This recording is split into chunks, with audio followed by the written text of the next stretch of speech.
Alam mo, malalaman mo lang talaga ang halaga ng isang tao kapag wala na ito sa iyo.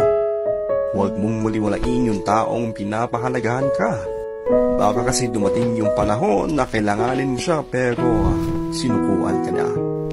Malalaman mo lang talaga ang halaga ng piso kapag nagkulang ang pamasahe mo. Katulad din na malalaman mo lang ang halaga ng isang tao pag wala na ito sa iyo. Pag wala na sa tabi mo at hindi mo na siya nakikita. Kaya bigyan mo ng halaga yung taong nagmamahal sa iyo.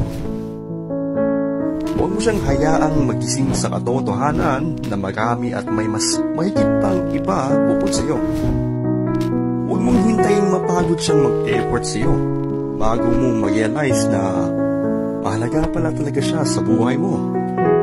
Alam mo, huwag mong bitawan isang bagay na hindi mo kayang makita na hawak ka ng iba. Isang konting paalala lang galing kay Papa J. Magandang gabi sa inyo at mag-ingat kayo palagi.